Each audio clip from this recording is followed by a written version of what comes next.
Ayan, magandang umaga po sa bawat isa sa atin mga kapatid. Purihin ang Panginoon, maging sa ating ilan. Apat po kami ngayon dito po sa ating bahay-sambahan. Ang ating pinakamalapit po na kapitbahay na members ng church, si Brother Alex, Sister Pinky Tanudra, ay isang malaking kagalakan na makita ko kayo dito sa church.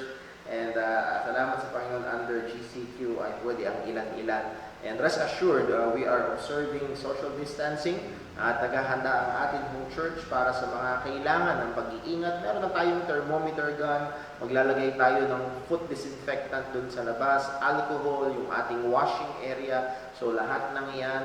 And pag MGCQ na, yun yung mga allowed, that is 20 years old pataas and also 60 pababa, ay no mask, no entry dito ho sa ating bahay-sambahan. And syempre, dito sa pulpit ay dito lang po natin tatanggalin yung ating mask. So pag-pray ho natin yung mga bagay po na yan, at isa ho sa mga atin ho talagang bibigang pansin is yung transportation, kung paano ang ating mga kapatiran na may desire and they are allowed na makarating ho sa ating bahay-sambahan ay atin pong makasama po sa ating mga gawain. So mga kapatid, pag-pray po natin, we are very excited and I cannot imagine, nakita ko lang po yung dalawang kapatiran natin na nandito ngayon, galak na galak ako.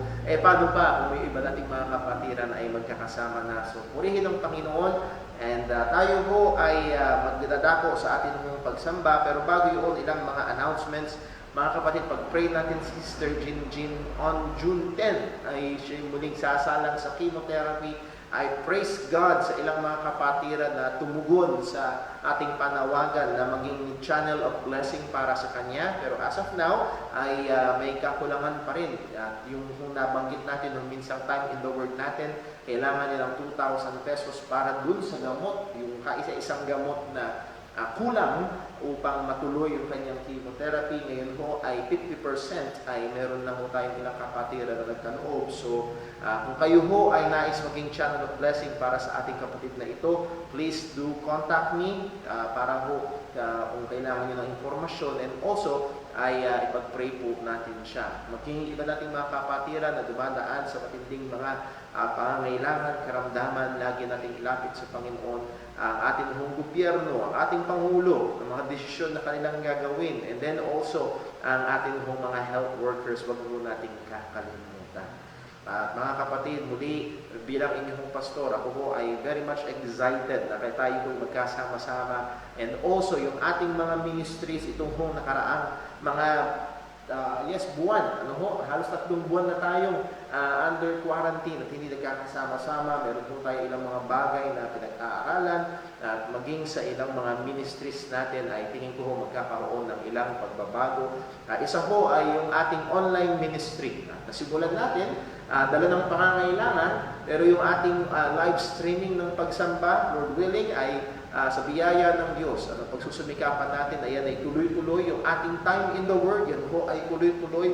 And then, siguro ho, ang may magkakaroon ng pagbabago ay ating mga home Bible studies.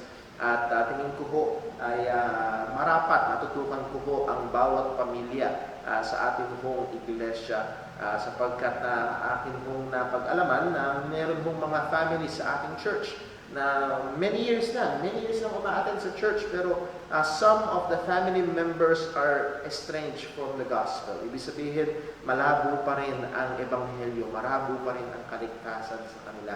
So yes, hindi tayo ang tagapagligtas, ang Diyos ang nagbubukas ng puso. Pero yes, also ayaw natin na maging pabaya na talagang matutukan sila. So pag-pray ho natin yung mga bagay po na yan, and pag-pray ho natin ang mga kapatiran natin na may kakayahan sa mga technical, digital na mga bagay upang makatuwang natin sa mga ministeryo kong ito. So this is a new branch of our ministry. So muli, tuloy ang ating live streaming, tuloy ang ating time in the Word, and then yung ating mga home Bible studies ay magkakaroon ng ilang mga pagbabago. So pag-pray po natin yan mga kapatid, at nawa ay tayo ho ay maging excited na muling magkasama-sama. And isa ho sa mga ako ho ay talagang kumbaga excited na ay makapagdaos ulit tayo ng Lord's Supper. At gagawin ho natin yan pagkaramihan na ho sa ating mga kapatiran ay nandito na ho sa ating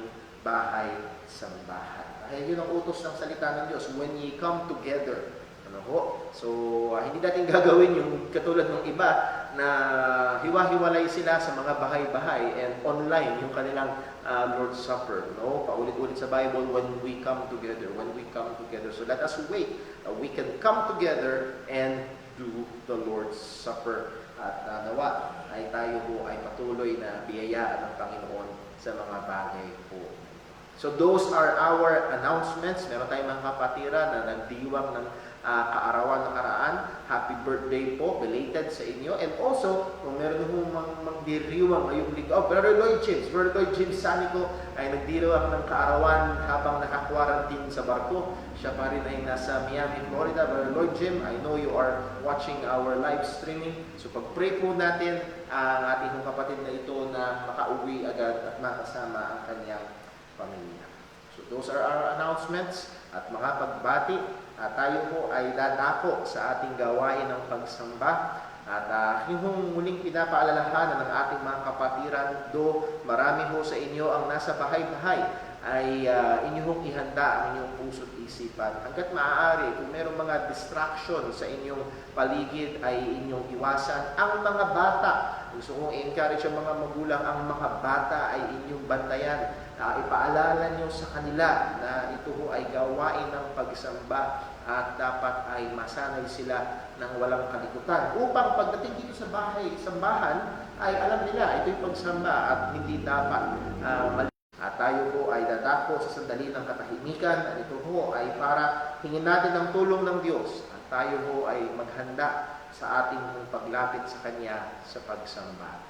Tayo po ay manalangin.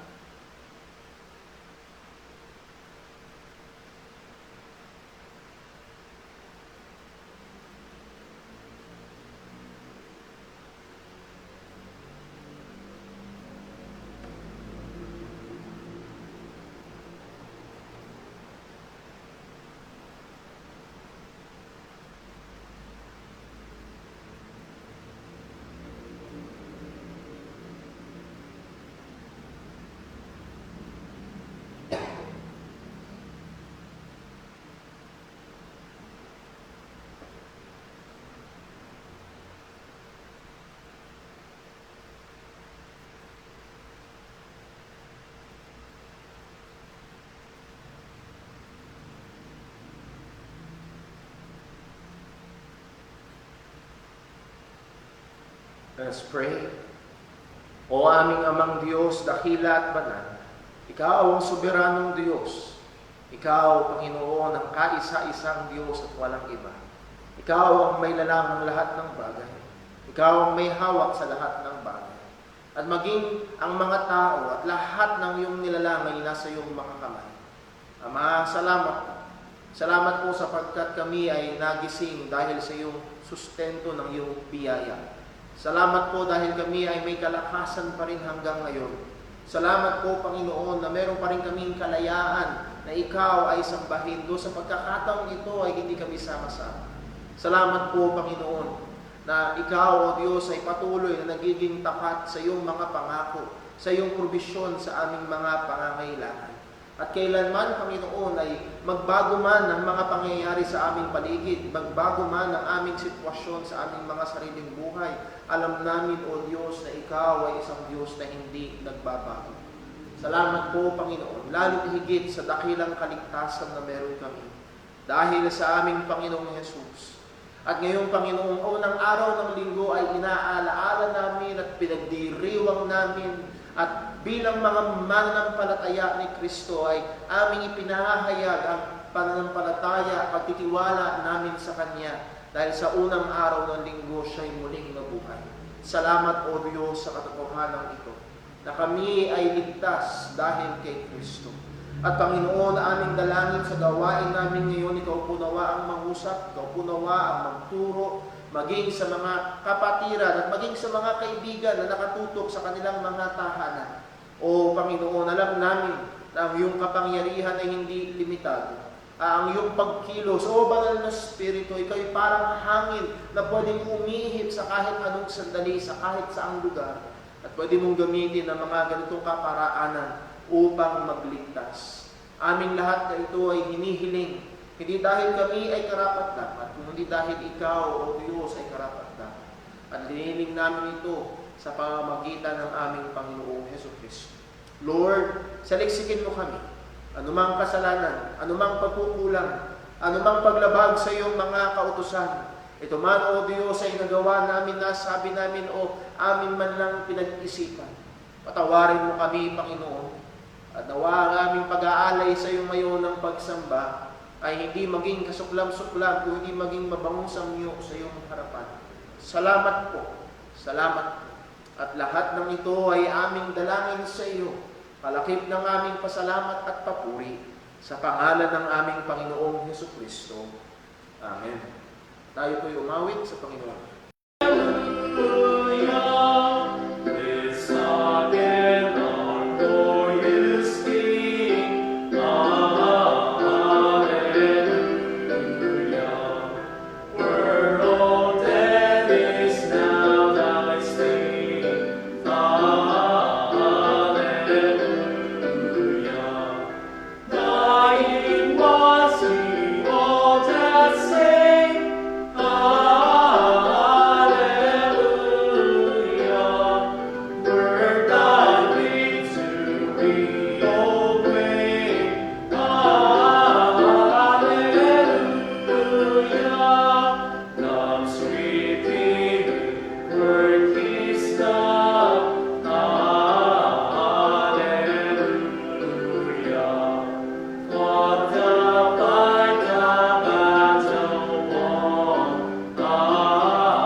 Magbasa po sa Katangos.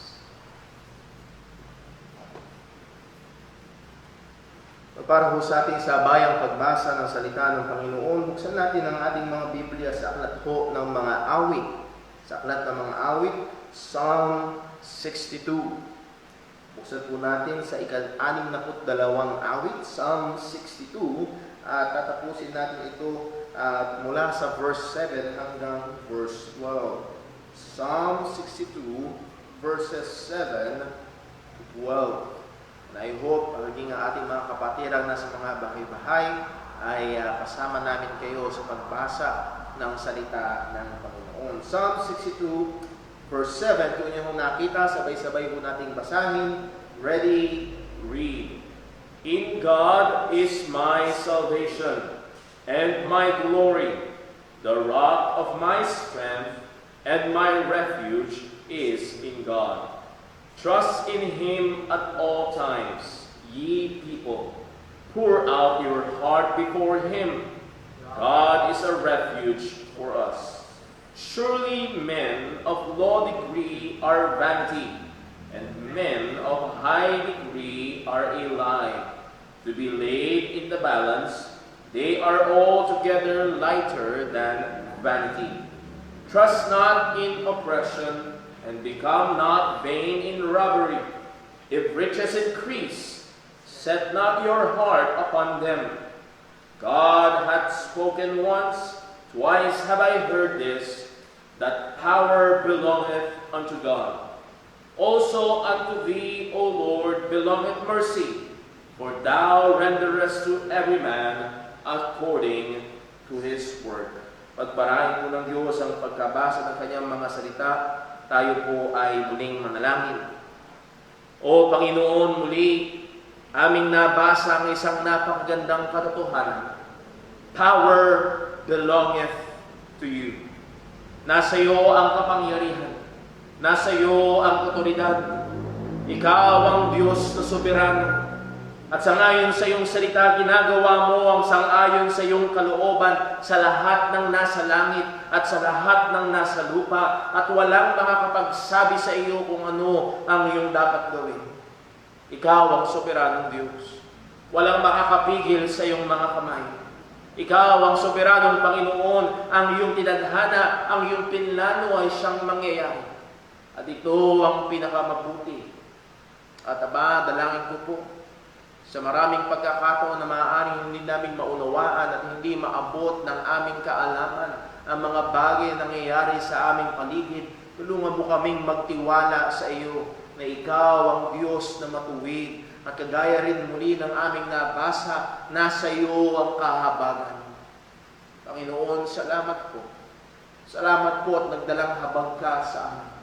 Sapagkat Panginoon, kung ibibigay mo ngayon ang mga bagay na karapat-dapat sa amin, sangayon sa aming mga gawa, kami ay pawang mapupugnaw. Kami ay parang pawang pupunta sa impyerno, sapagkat lahat kami ay may pagkukulang at nagkasala laban sa iyo. Salamat, O Diyos, na patuloy ang iyong pasensya. Salamat, O Diyos, na nahandyan ang iyong kahabagan.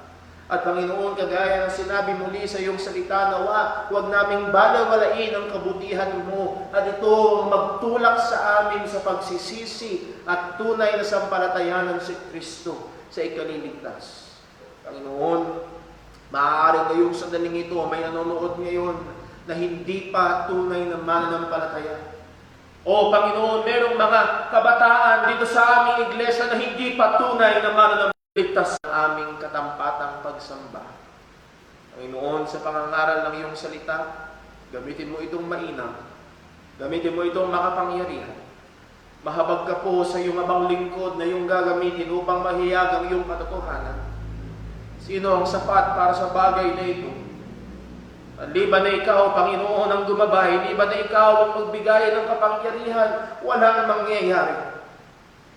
Ngunit sa kahinaan ng tao, O Diyos, kung ikaw ang kikilos, nandoon ng pangyayari. Kaya amin pong hinihiling, O Diyos, sa biyaya mo, mahabag ka po sa amin. Kailangan namin ang iyong pagkilos. Kailangan namin, hinihiling namin ang iyong paggawa sa aming mga buhay. Lahat ng ito, O Diyos, ay sa iyo namin hinihiling, na may pagsalamat at pagsamba sa pamamagitan ng aming Panginoong Hesukristo. Ito pong aming dalangin. Amen. Tuloy po tayong umawit sa Panginoon.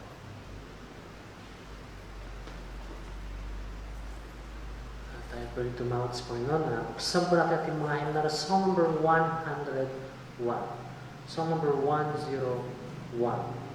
The Bible Stands. Song number 101.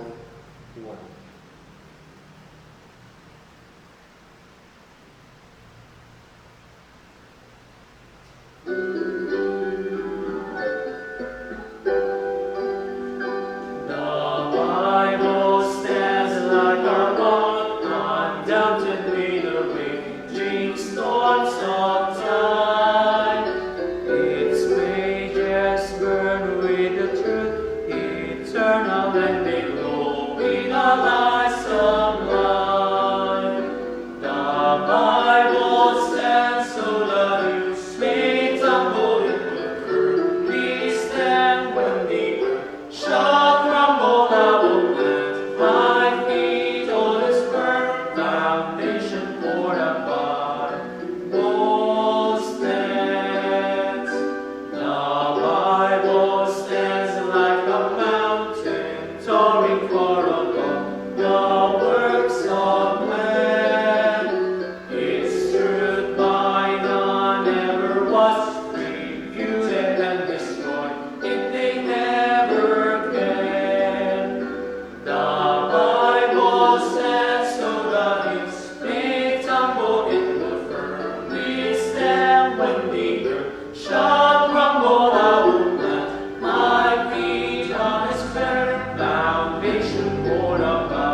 precepts I will obey. The Bible stands so that its may stumble in the firm. He stand when the earth shall crumble. I will plant my feet on its firm foundation, for the Bible stands. The Bible stands, every test we give it for its author is divine. By grace alone, I expect to live it and to prove it and make it mine. The Bible stands so the youth may tumble in your firm. Please stand when the earth shall crumble. I will plant my feet on its firm foundation, for the Bible stands.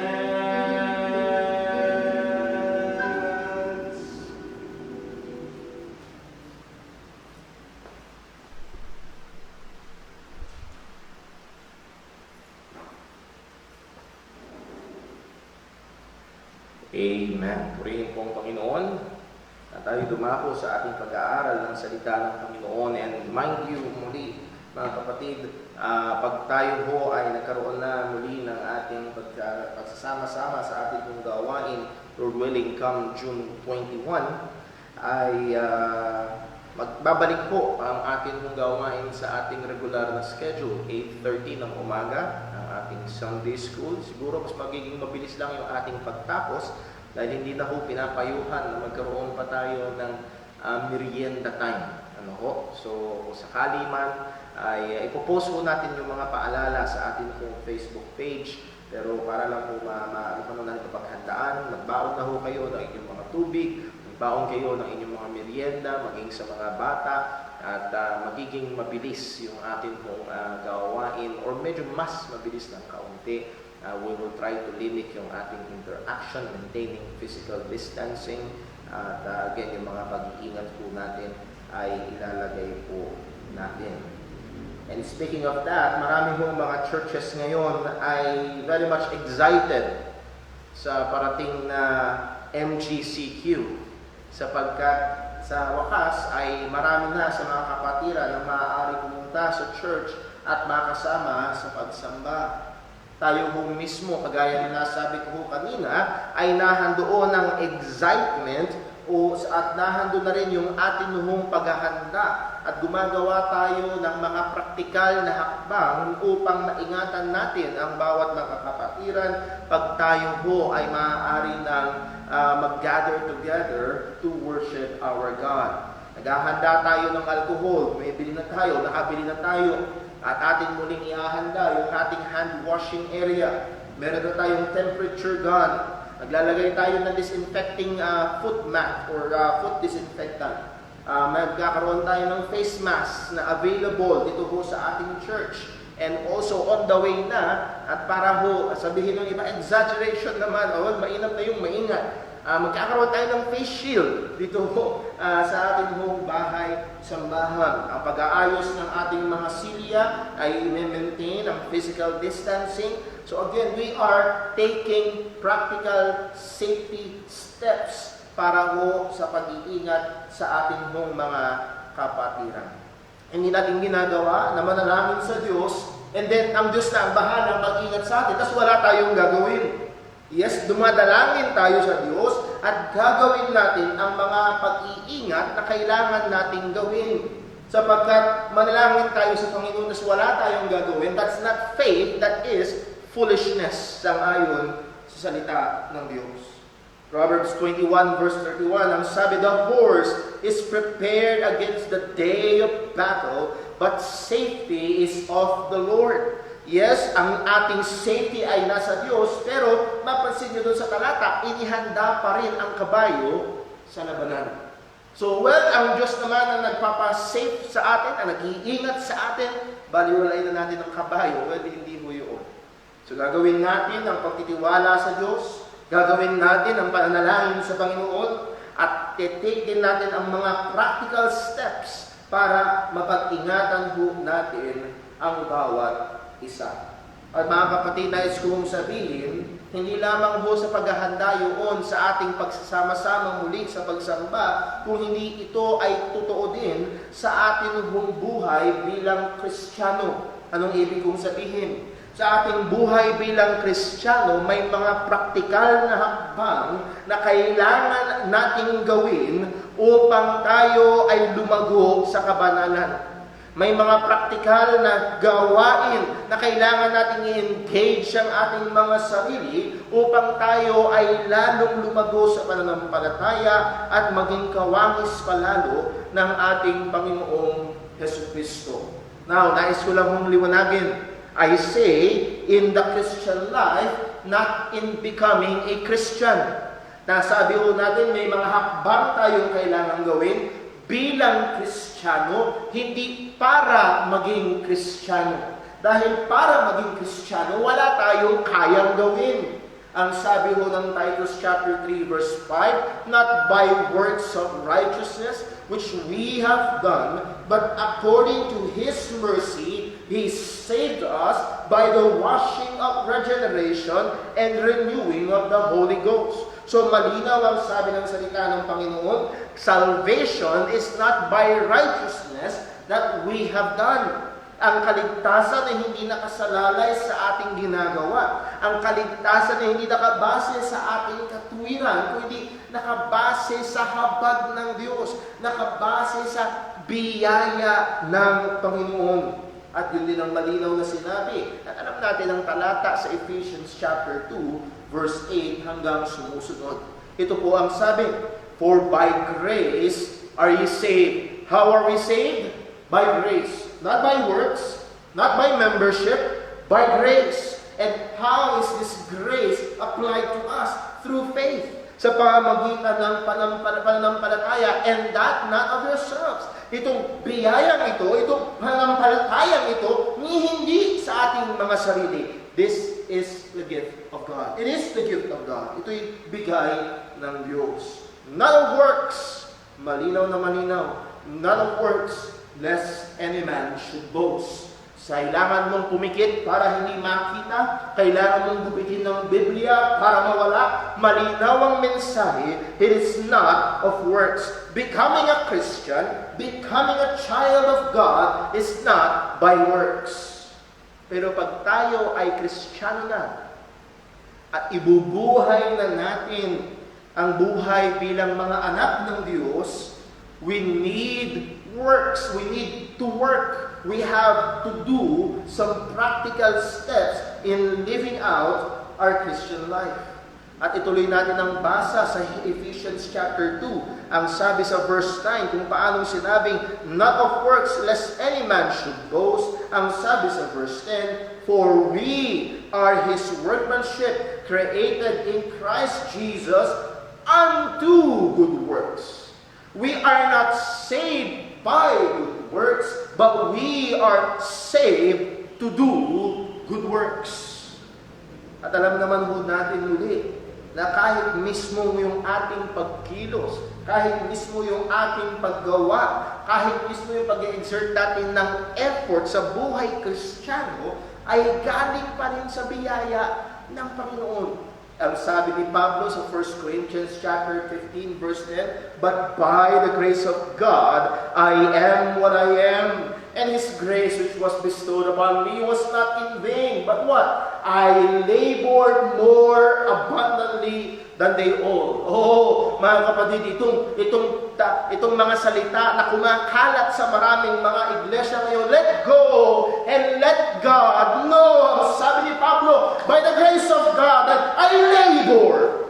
Nahando ng pagpapagal, nahando ng pagtatrabaho, nahando ng pag-exert ng effort, but I labored more abundantly than they all, yet not I, but the grace of God which was with me. It is I labored, I exerted effort, but even that is God's grace. Kahit yung ating pagpapagal, Yung ating mga kapatid ang nasa bahay-bahay, kahit ang inyong pagpapagal sa inyong mga tahanan upang patuloy kayo na magbasa ng Biblia, manalangin, sanayin ng mga bata, tipunin ang buong pamilya at tumutok sa pagsamba, maging ang pagpapagal na yan ay dahil sa biyaya ng Panginoon. So there is labor. There is toil. Nahandoon ang pagpapagod, nahandoon ang paggawa, nahandoon ang pagpapagal. Hindi tayo sumasakay lamang sa biyaya ng Diyos na parabang nasa ulap at dadalhin na lang tayo kung saan tayo o kung saan niya gusto. Yes, tayo ay nakadepende sa biyaya ng Panginoon, pero kagaya ni Apostol Pablo, we labor. Sabi nga po ng salita ng Diyos, we put on the whole armor of God. We run, we fight, we struggle, we resist. We kill sin. We press forward. We take action. We exert effort. Ito ang larawan ng buhay ng Kristiyano. So yes, para maging Kristiyano, para maligtas, pagdating sa muling kapanganakan, lahat ng ito ay gawa at biyaya ng Panginoon. Pero sa buhay Kristiyano, kailangan tayong gumawa, kailangan tayong mag-exert ng effort, at lahat ng ito ay muli sa biyaya ng Diyos. At sa katotohanan ito, tinatawag ni Pedro ang mga Kristiyanong kanyang sinusulatan. At sa pagpapatuloy nga ho ng ating pag-aaral sa 1 Peter chapter 2, ay sinasabihan ni Pedro ang mga Kristiyano na nasa ilalim ng pag-uusig, na nagsikalat sa maraming mga lugar, huwag niyong pabayaan ang inyong paggawa bilang mga mananampalataya. Huwag niyong pabayaan ang inyong pagpapakabanal. Magpakabanal kayo, magmahalan kayo sa isa't isa. At sa mga panawagan na ito ay merong mga praktikal na hakbang na kailangan gawin. At ito ang ating tinitignan sa first all evil speakings. As newborn babes desire the sincere milk of the word, that ye may grow thereby. If so be, ye have tasted that the Lord is gracious. Pagpalain po ng Diyos ang pagkabasa ng kanyang mga salita. Hingin natin ang tulong ng Panginoon. O muli, O Diyos, kailangan namin ng iyong pagtuturo. Buksan mo po ang aming mga mata upang makita namin ang makadakilang bagay mula sa iyong kautusan. Tulungan mo kami. Ikiling mo ang aming puso't isipan sa iyong katotohanan. Ikaw po ang magbigay liwanag. Ikaw rin po ang gumabay sa akin bilang tagapagturo, O Panginoon. Lahat ng kapurihan ay sa iyong pangalan lamang mauni. Dalangin namin sa pangalan ni Jesus. Amen. Arin po magsiupo ang lahat. At ito ho ang ating pinakamensahe, the same as last Sunday. At tinalakay lang ho natin yung first point last Sunday. And this is the message. True born-again experience will result to practical sanctification in the life of a child of God. True born-again experience will result to practical sanctification in the life of a child of God. Sa Tagalog, ito po yun. Ang tunay na karanasan ng muling kapanganakan ay magbubunga ng praktikal na kabanalan sa buhay ng isang anak ng Diyos. So, ibig sabihin, kapag ang isang tao ay tunay na ipinanganak na muli, at dininan natin last Sunday, born again is an experience of God's working. Hindi ito isang relihiyon na aaniban. Hindi ito isang pangalan na ikiklaim mo lang sa iyong sarili. Ito ay isang tunay na kilos, tunay na gawa ng Diyos sa buhay ng isang tao. At kapag ang isang tao ay muling ipinanganak, siya ay naligtas, ang Diyos ay magsisimula o nagsimula na ng mabuting gawa sa Kanya, kaya nga ho, magbubunga ito ng mga praktikal na kabanalan sa buhay ng isang tunay na Kristiyano. At hinati ho natin sa dalawa ang punto na ating pinag-aaralan at yung praktikal na hakbang na ito. May mga bagay na dapat alisin at may mga bagay na dapat tanggapin. Mga bagay na dapat alisin at mga bagay na dapat tanggapin. So point number 1, what we must put away. What we must put away. Mga bagay na dapat alisin. And then point number 2, what we must take in. What we must take in. Mga bagay na dapat tanggapin. Reviewin lang po natin mabilis ang ating pinag-aralan last Sunday, mga kapatid. Number 1, what we must put in. Ano yung, what we must put away, what we must put away. Ano yung dapat natin alisin? Ang sabi sa verse 1, wherefore, laying aside all malice and all guile and hypocrisies and envies and all evil speakings. At isa ho sa mga kailangan bigyang pansin kapag nag-aaral ng Biblia, at inyo sanang naaalala sa ating time in the Word, yung grammatical context, yung connection ng mga salita. Ang sabi, wherefore, anong ibig sabihin nun? Kaya nga, ibig sabihin ito ang konklusyon. Konklusyon ng ano? Nung nakaraan niyang sinabi. Ano ba ang nakaraang sinabi ni Apostol Pedro? Sa verse 23, ang sabi niya, being born again. How are they born again? By the Word of God. So verse 25, ano yung salita ng Diyos na yun? Tinukoy ang Ebanghelyo. Therefore, if you are truly born again by the gospel, this must be the result. Ito ang resulta, ito ang mangyayari, at ito dapat ang gawin kapag ang isang tao ay tunay na ipinanganak na muli. Ito dapat ang makita kapag ang isang tao ay tunay na naligtas. Ang sabi nga ni Pedro sa verse 3, "If so be, ye have tasted that the Lord is gracious." Ibig sabihin, kung talagang natikman mo, and that word tasted, that calls for an experiment. Ito, alam ng isang komentary, ito yung mga bagay-bagay na madalas sumisira sa pagmamahalan at pagsasama ng mga magkakapatid sa pananampalataya. And what is that? Number 1, all malice. This is all ill will. Lahat ng masamang pagnanasa, evil disposition, and a cruel spirit. Gusto mo ang masama ang mangyari sa isang tao. All guile, lahat ng pandaraya, all form of deception, deceitfulness na maaaring makasakit sa iba, pandaraya, pagsasabi ng mga hindi totoo, hypocrisies, mga pagpapanggap. If you remember, itong hypocrisies, ang Greek word na pinanggalingan nito ay ito mismo yung ginagamit sa mga artista, sa mga stage actors. That those are not their true selves, they are acting out. At merong mga tao, maging sa loob ng iglesia, ay nagpapanggap lamang.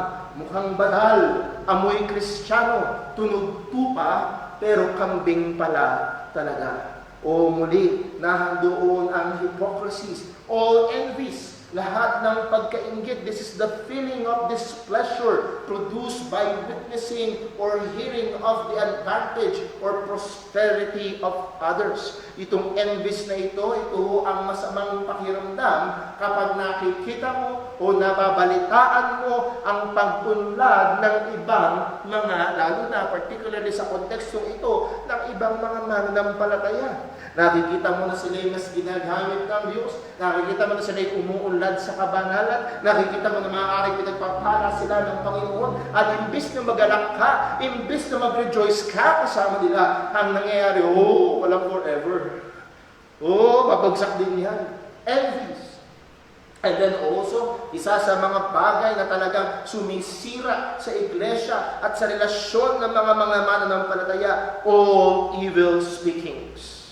All evil speakings. And these evil speakings can be shortened in one word, slander. Ibig sabihin ng slander, paninirang puri, defamation, speaking evil of someone na walang katotohanan at walang malinaw na basihan. Mga kapatid, let this be put away. Kailangan alisin Hindi kailangang alagaan. Hindi pwedeng idahilan. Well, ganito na talaga kasi ako. Ganito na ako nasanay. Well, kahit nasanay ka, put it away. Paano kung nasanay kang kinakain ng isang bagay na natuklasan na ito pala'y nagbibigay ng karamdaman? Paano kung nasanay ka sa gawain na natuklasan na ito pala'y naglalagay sa iyo sa kadelikaduhan? Sasabihin mo bang nasanay ka na lang at hindi mo na pwedeng baguhin? No! Put it away! At narito ang mga kasalanan na maaaring mga tao ay ginagawa at maaaring marami dito ay mga kasalanan hindi nakikita. Marami dito ay mga kasalanan na tinetolerate ng sanlibutan. Marami dito sa listahan na ito ay mga kasalanan na sa mata ng ibang mga taong hindi tinuturing na kasalanan. O maaaring itong mga kasalanan na ito ay tinuturing ng iba na maliit lamang at hindi seryoso. Well, kung itong mga maliliit na ito ay sinasabi ng Biblia to put it away, how much more yung malalaki? O mga kapatid, ang tunay na Kristiyano, ang tunay na pinanganak na muli ng Diyos ay tinatawag ng Panginoon sa praktikal na gawain ng kabanalan. At ito ay kasama dito ay may mga bagay kang aalisin, may mga bagay kang papatayin, may mga kasalanan kang pagsisisihan at pagsusumikapan na hindi makita na sa iyong buhay. Ang sinasabi ni Pedro sa mga Kristiyano ay ito, kung tunay mong natikman ang kabutihan ng Diyos, kung tunay mong naranasan ang biyaya ng Panginoon, kung totoo kang naligtas, kung totoo kang na born again, you must do this. You must pursue holiness with practical applications. Put it away. O mga kapatid, gusto ko lang kong isingit ito sapagkat napag-alaman ko itong mga nakaraan na aktibo pa rin, na merong mga churches, merong mga so-called mga aral na nagsasabi na ikaw ay ligtas na at kahit anong buhay ay pwede na. O mga kapatid, hindi yun papasa kay Apostol Pedro. Hindi pwedeng, basta ligtas ka na, basta tinanggap mo na si Kristo, okay na kahit anong gawin mo sa buhay. No! Ang sabi ni Pedro, put it away! Ang sabi ni Pablo sa Romans chapter 8, buksan lang natin sa Romans chapter 8. Maaaring baka mamaya meron ho dito na matangay ng ganong kaisipan. Romans chapter 8, verse number 13, ang sabi ni Pablo ito, for if ye, and who are the ye? Sino yung ye? Yung kausap ni Pablo, mga Kristiyano doon sa Roma. For if ye live after the flesh, ye shall die. Kahit nasa church ka pa, kahit nagpapakilala kang Kristiyano, if you're living after the flesh, you will die. At yung die dyan ay hindi physical death. Bakit? Sapagkat ang contrast nito ay ito. But if ye through the Spirit do mortify the deeds of the body, ye shall live. For as many as are led by the Spirit of God, they are the sons of God. Not many na they say they are the sons of God, but as many as are led by the Spirit of God. So hindi maaari na basta sumunod ka lang sa isang panalangin, tinanggap mo lang si Jesus sa iyong buhay, di umano, at kahit ang anong gawin mo, ikaw ay ligtas pa rin. Hindi ko sinasabing nawawala ang kaligtasan, pero ito ang sinasabi ng Biblia, if you are not led by the Spirit of God, kahit gaano pang panalangin at karami ang iyong sinundan, you are not a son of God. You are not a child of God. Paano narawan ito? Sa verse 1, Romans chapter 8, verse 1. There is therefore what? No condemnation to them which are in Christ Jesus. Oh, praise the Lord. Kung ikaw ay na kay Kristo, wala nang anumang hatol. Pero paano nilarawan? Ano ang itsura? Who walk not after the flesh, but after the Spirit. That is not a condition, that is an indication. Ang indikasyon na ikaw talaga ay na kay Kristo Jesus. Ang indikasyon na wala ka ng anumang hatol ay ito. You walk after the Spirit and not after the flesh. At sino itong hambog na mga ngaral na tanggapin mo lang si Kristo? Pwede ka lang mamuhay kung anong gusto mo. If you're walking after the flesh, you will die and go to hell. Dahil ang tunay na Kristiyano, ang tunay na sumampalataya kay Kristo ay susunod kay Kristo.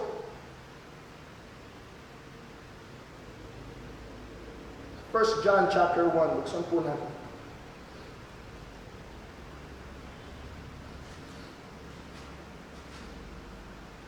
First John chapter 1 verse 2. And I pray and hope na kung meron man dito nakikinig ngayon na nakukumbinsi ng bulaang mga ngaral, pakinggan mo ang salita ng Diyos. Ang sabi ng 1 John chapter 2 verse 3, 1 John 2:3, and hereby we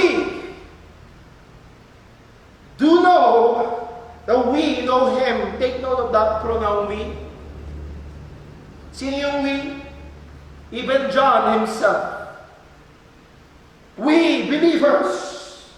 How do we know that we know Him? Paano mo nalalaman na meron ka talagang relasyon sa Diyos? Paano mo matitiyak na kilala mo talaga ang Diyos? If we follow the prayer?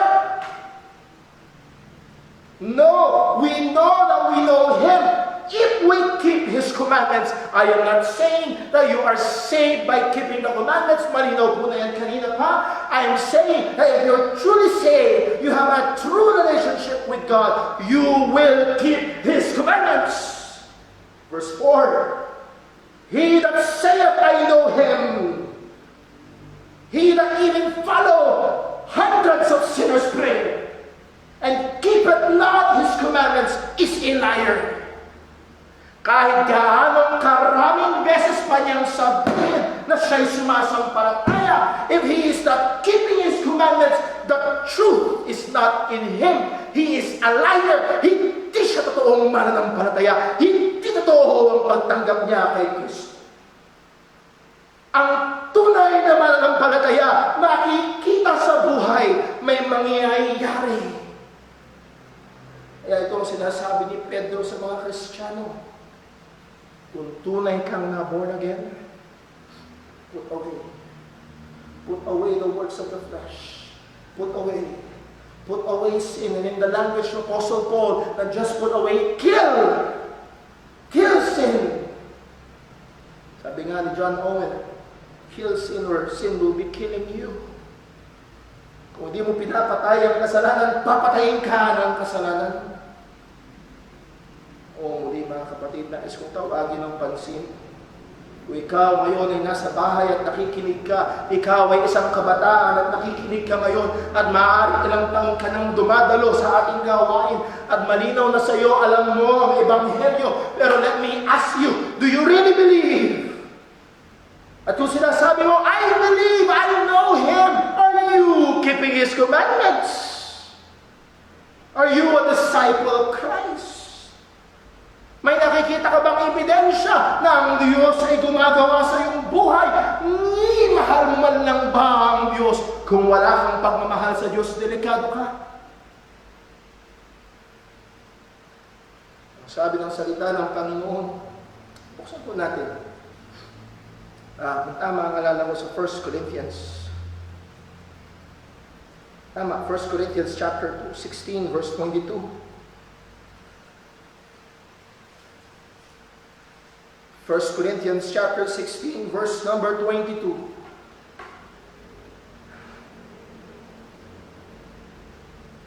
Maaaring sumunod ka na sa isang panalangin. Maaaring member ka pa ngahit ng church na ito. Pero ito ang sabi ng salita ng Diyos. 1 Corinthians 16, verse 22. If any man, even a pastor, if any man love not the Lord Jesus Christ, let him be anathema, maranatha. Let him be condemned. Let the curse of God fall upon him. if you do not love the Lord Jesus Christ.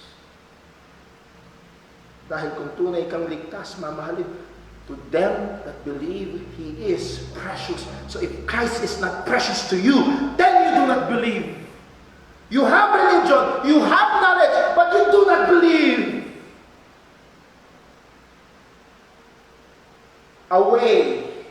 Away with the theology na nagsasabing manampalataya ka lang, tanggapin mo lang si Jesus, sumunod ka lang sa panalangin, okay ka na, bahala na kung paano ka mamuhay, kung paano mo gusto. No! Malinaw ang salita ng Diyos. There are things you must put away. And if you're not putting away, if you're not killing sin, if you're not led by the Spirit, you are not born again. You are not a child of God. But if you are a child of God, we must. Kailangan nating ilaan ang ating sarili sa gawain ng pagpapakabanal, hindi para maligtas tayo, hindi para manatili tayong ligtas. Ang nagligtas sa atin ay ang Diyos, at ang nagpapanatili sa ating ligtas ay ang Diyos. Pero the fact na tayo panatili ligtas ang Diyos, siya na nagsimula ng mabuting gawa sa atin, ay tatapusin niya ito. Maliwanag yun sa salita ng Panginoon. Ang tunay na ligtas, simple po, ang tunay na buhay humihinga. Ang tunay na buhay tumitibok ang puso. May senyales. Kung hindi na tumitibok ang puso, kung hindi na humihinga, wala yang buhay. O kung ang pananampalataya mong sinasabi, hindi tumitibok ang puso para kay Kristo, yan ay walang katotohanan. So anong punto? Ang mga tao na tunay nakaranas ng pagliligtas na biyaya ng Diyos ay kinakailangan at ibibigay ang kanilang sarili upang tukdin ang mga praktikal na gawain ng pagpapakabanal, ng pag-alis ng mga partikular na mga kasalanan sa kanilang mga buhay. By the way, ipasok ko lang kung ulit. Kamakailan, meron ako pinapakinggan na question and answer sa YouTube. At ang tanong ay, yung church namin hindi daw nangangaral laban sa kasalanan. Ayaw daw ng pastor na magbanggit ng mga kasalanan. Kasi daw pag nagbanggit ng kasalanan, matitisod ng mga tao. Pag nangaral ka laban sa kasalanan, hindi papapasok ang mga tao sa church. O mga kapatid, paano mo ipapangaral ang Biblia kung hindi ito mangangaral laban sa kasalanan? At narito ang mga partikular na kasalanan na sasabi ni Pedro, put it away. And if you're part of that church, get out. And then look for a church na matapat na nangangaral ng salita ng Panginoon. So things that we must put away. Kung ikaw ay tunay na anak ng Diyos, ito yung mga bagay na kailangang alisin, mga bagay na kailangang labanan. Pangalawa, what we must take in.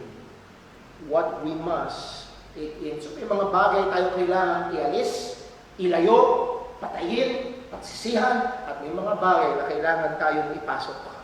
May mga bagay na kailangan tayong tanggapin. Ang sabi sa verse 2, here's another practical step. As newborn babes, desire the sincere milk of the word, that ye may grow thereby. And again, may dudugtong natin to sa verse 3. If so be that you have tasted that the Lord is good, sabi sa verse 1, lay aside all those sins. If you have tasted that the Lord is good or gracious, ang sabi sa verse 2, as newborn babes, desire the sincere, milk of the word. And then bahagi din ito nung sa word 4, sa verse 1, if you are born again, you must be like a newborn babe. O mga kapatid, maaaring si Pedro ay humuhugot mismo sa kanyang sariling karanasan, sapagkat alam natin si Pedro ay merong biyanan. Kung siya ay may biyanan, siya ay may asawa, at higit sa mga siya ay nakaranas mag-alaga ng sanggol. At mga kapatid, medyo masariwa sa akin ito, sapagkat yung aming anak ay kaka-6 na buwan pa lang. Mahilig siya sa gatas. Ngayon, mahilig kumain. It is natural para sa bata na gustuhin ng gatas. Dinisenyo ng Diyos. Napakatindi. Nung kami nagbabasa-basa, nanonood ng aking asawa, kung ano ang pinakamagandang gawin kapag nanganak na siya, nakita namin na ang Diyos talaga ay nagdisenyo na ang bibig ng bata, kahit ang dila ng bata, pag bagong panganak, nakadesenyong sumipsip, hindi nguya. Ang galing! Tapos pag pinanganak, wala pang ngipin. Bakit? Hindi siya para nguya, para sumipsip. Ang galing!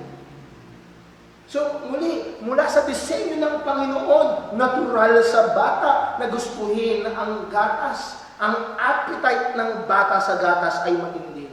Nung bagong panganak si Timmy, kahit naman hanggang ngayon, 2 to 3, o ngayon 3 to 4 hours, every 2 to 3 hours, kailangan siyang padidihin kahit minsan sa madaling araw. Lalo yung first 2 months o first 3 months niya. Nahandoon ang palagi ang pagbibigay sa kanya. Nahandoon ang appetite niya sa salita ng Panginoon. Oh, let me ask first, nandun ba yung ating kagustuhan? Nandun ba yung ating appetite sa salita ng Diyos? And then panghuli, nais kung makita natin sa manner, there is the dissatisfaction of the baby. Dissatisfaction of the baby. Anong ibig kong sabihin? May mga pagkakataon ng mga kapatid na si Timmy, yung aming anak, ay may iwan sa akin. May mga pagkakataon na habang hawak ko siya, magpapakita siya ng senyales na siya irritable. At magpapahayag siya sa pamamagitan ng kanyang mga pagkilos na siya irritable. At gagawa na siya ng mga tunog na siya ay irritable. At may mga pagkakataon na ito ay mabilis mag-escalate na siya ay iyak. At syempre, gagawin ko ang lahat ng aking magagawa. Sukat na ako'y magmukhang kengkoy sa harapan ng aking anak, aking siyang susubukang patawanin, kakargahin, susubukan siyang panoorin ng isang bagay sa YouTube o sa Facebook o kung ano man. Ihaharap siya sa salamin na isa sa mga paborito niyang laro. I-check ang diaper niya. Baka mamaya siya'y basa na o may pupu pa. Titignan ang electric fan, baka hindi nakatutok at siya'y pawisan na. Pero pagkatapos ng lahat ng ito, siya pa rin ay dissatisfied. Anong hinahanap? Gatas. Gatas. As newborn babes desire the sincere milk of the word. Well, let me ask mga kapatid, do we have that desire? Do we have that appetite? Do we have a dissatisfaction of the things of the world? Ako'y nangangamba. Baka sinusubukan natin ang mga bagay sa sanlibutan na punuin ang bagay na kailangan ng ating kaluluwa. Sinusubukan mong punuin ito ng mga social media, punuin ito ng trabaho o ng pera o ng relasyon mo sa ibang mga tao. No, kung ikaw ay isang tunay na anak ng Diyos, there should be and there will be that appetite for God's Word. And what will satisfy that? God's Word. As newborn babes. That's the manner. Letter B, the command. Ano yung utos? Desire. Desire. Hindi dinidescribe ni Pedro ang isang bagay. Hindi siya nagbibigay ng suggestion. At hindi siya nagbibigay ng option among many. This word desire is in the imperative mood. Ibig sabihin, it is a command given. Ito ay utos na kanyang binibigay. Hindi niya tinatanong kung feel natin. Hindi niya tinatanong kung nasa mood tayo. Hindi niya tinatanong kung anong kalagayan natin. Ang kanyang sinasabi, we must desire. Hindi niya tinatanong kung palabasa tayo. Hindi niya tinatanong kung dahil nasanay na mag-aral. No, desire. God is commanding us. Inuutusan tayo ng Diyos na nasain natin, oh, Brother Paul, tamad ako magbasa. Desire! Brother Paul, busy ako. Desire! O mga kapatid, kung ating aaminin, madalas ang kulang talaga ay ang pagnanasa natin. Sabi nga, kung ayaw, hindi matuubos ang dahilan. Pero kung gusto, if there's a desire, nakakahanap ng paraan. Oo, mga makakahanap ng paraan. Kung mga kapatid, baka ang kailangan natin gawin ay una muna pagsisihan ang ating kakulangan ng pagnanasa at hindi pagnanasa sa Kanyang salita. And then manalangin sa Panginoon kagaya ng sinabi sa Psalm 119 verse 36, Incline my heart unto thy testimony. Lord, ikiling mo ang puso ko sa iyong salita. Yun ay isang magandang panalangin. So, the manner as newborn babes, the command, desire, the object of that desire is what? The sincere milk of the word.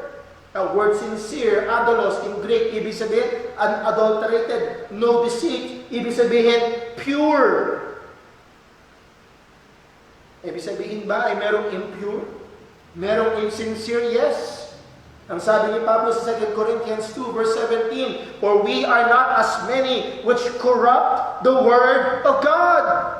Meron talaga mga tao, yes, tangan nila ang salita ng Panginoon, maaaring minawagayway pa nila ang King James Version, but they have a corrupt desire.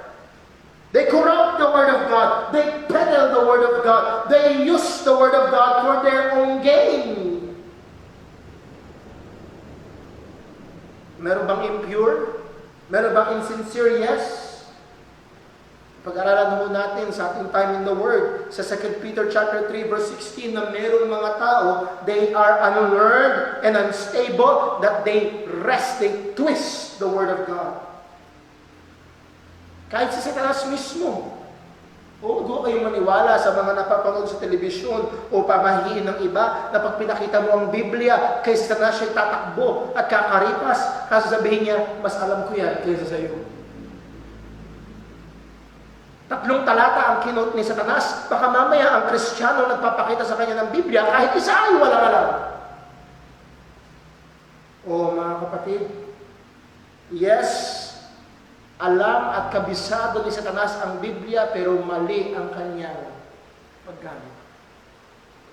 Are there impure, insincere presentation of the Word of God? Yes. So, anong kailangan natin gawin? Una, we must study the Word of God yourself. Pag-aralan natin ang salita ng Diyos, i-engage natin yung ating sarili sa pagbabasa, sa pagbubulay-bulay, sa pag-aaral. Kaya natin pinag-aaralan sa time in the Word kung paano pag-aralan ng Biblia. And then, pangalawa, expose yourself to people who handle God's Word faithfully. O kaya ako si Brother Paul, hindi ako self-seated and satisfied. Kayang-kaya ko na to. All throughout the week, I exposed myself to men whom God has been using. At nakita ko, yes, hindi sila perfecto, pero sa biyaya ng Diyos, binigyan sila ng kakayahan ng Panginoon na ipaliwanag, ituro ang salita ng Panginoon sa paraan na napaka-epektibo, and I exposed myself to that. At nais kong hamunin ang ating mga kapatiran. Yung iba na ang dahilan lagi ay busy. Anong kinakabisihan sa loob ng 3 buwang nagdaan? Pero minsan dumudugo ang aking puso. Mga kapatid, sasabihin ko daw sa iyo, dumudugo minsan ang aking puso. Makikita ko ang daming post sa Facebook, makikita ko kung ano-anong aktibidad sa social media, pero pagdating sa time in the Word, pagdating sa online fellowship, wala!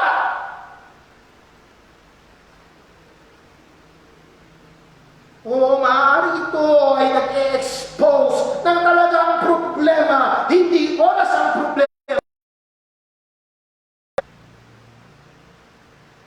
O mga kapatid, ang sabi ng Psalm 19 verse 10, The word of the Lord is more to be desired than gold, yea, than much fine gold, sweeter also than honey and the honeycomb. Ganun ba natin tingnan ang Biblia? Mahalaga pa kaysa ginto? Matamis pa kaysa pulot? O ang tingin natin sa Biblia ay istorbo at pabigat at walang kwenta sa ating mga buhay?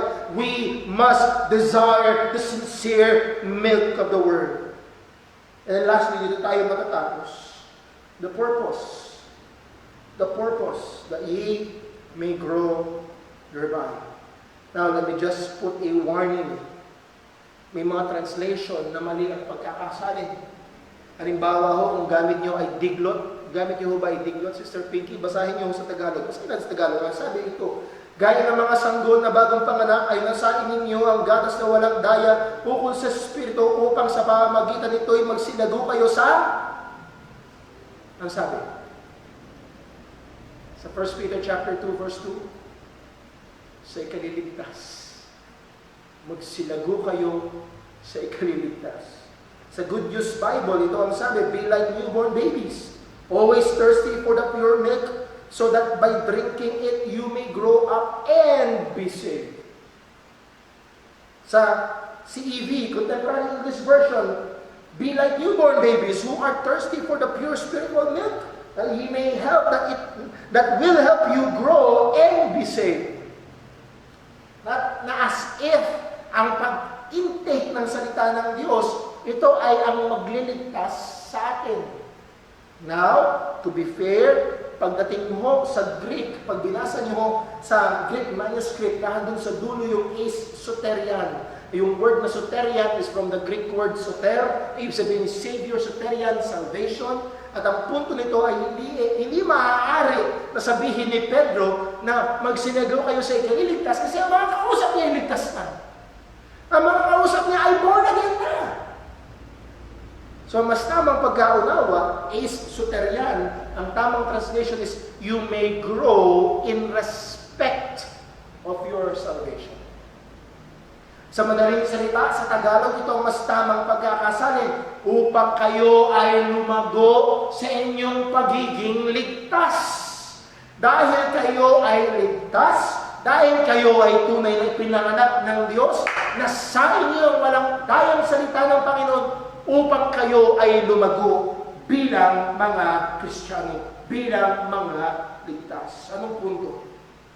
The believer must intently and consistently have an intake of the Word of God to grow as a child of God.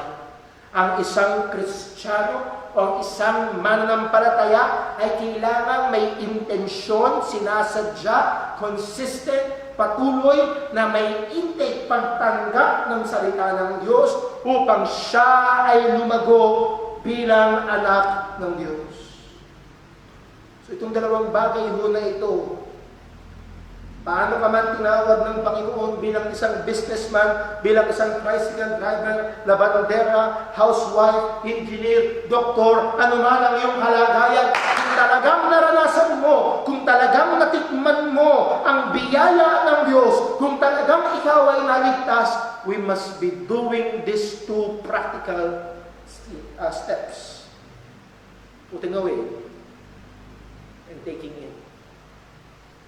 Ilayo, alisin, patayin ang kasalanan, at tanggapin, ibuhay, alamin, pag-aralan, pagbulay-bulayan ang salita ng Diyos upang lumago tayo bilang mga ligtas. O mga kapatid, I hope, lalo na sa ating mga kapatiran, ang mga ladies, ako'y nabibless. Salamat po sa Panginoon sa ginagamit niya, ating kapatiran, Sister Sheng, kung paano niya ini-encourage ang mga ladies sa Ladies Fellowship kahit daw online. Meron silang daily Bible reading schedule. O I hope na ating mga young people, nagsimula tayo ng Proverbs. Sa loob ng 3 araw, pumapalya na yung iba. I hope sa biyaya ng Panginoon, we as newborn babes desire na kahit na bumalik na sa new normal o doon sa normal pa, may klase na, pumasok ka na ulit sa trabaho, pumasok ka na ulit sa eskwelahan, maraming gawaing bahay, we must still be putting away sin and taking in God's Word. Verse 3, if so be, you have tasted that the Lord is gracious. Kung tunay mo natikman ang biyaya ng Diyos, kung tunay kang naligtas, kung tunay kang pinanganak na muli ng Panginoon, lay aside all sin and take in God's Word. Let's pray. Panginoon naming Diyos, salamat po. Salamat po sa paalala ng iyong salita. Panginoon, patawad po. Patawad po sa kakulangan namin sa pagpatay sa kasalanan. Patawad po sa kakuparan namin sa paglayo at pag-alis ng kasalanan. At nawa, O Diyos, gamit ang iyong salita ngayon, ilagay mo sa aming mga puso at isipan na ito ay mga prioridad namin bilang iyong mga anak. Alisin ng kasalanan. At Panginoon, hiling namin na ikiling mo ang aming mga puso sa iyong salita. Sa kabila ng mga kabisihan, kalagayan, krisis o naman, bigyan mo kami ng uhaw. Gaya ng bagong panganak na sanggol, O Panginoon, itanim mo sa amin at tulungan mo kami, nasain namin, sadyain namin. O Panginoon, tunay ang ibang mga bagay ang ginagawa namin ng paraan, pero ang iyong salita ay aming pinababayaan. Patawad po, O Diyos. Patawad po. At Panginoon, sa biyaya mo, tulungan mo kami na sundin ang iyong utos na ito. Nasain namin ang walang dayang salita upang sa pamagitan nito bilang mga ligtas ay lumago kami. Panginoon, tulungan mo kami. Habang kami ay namumuhay sa mundong ito na puno ng kasalanan, tulungan mo kami. Tulungan mo kaming magpakabanal. Tulungan mo po kami. Tulungan mo kaming alisin ng kasalanan. Tulungan mo po kami na pakanasain ang salita. Dalangin namin itong lahat sa pangalan ng aming Panginoong Jesucristo. Amen. Tayo po yung awit sa Panginoon.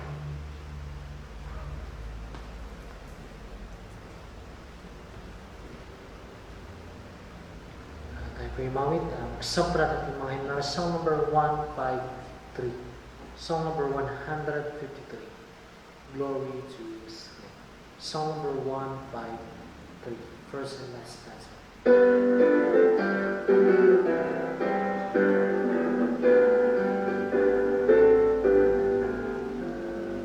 Down at the cross where my Savior died, down where for cleansing from sin I cried, there to my heart was the blood applied.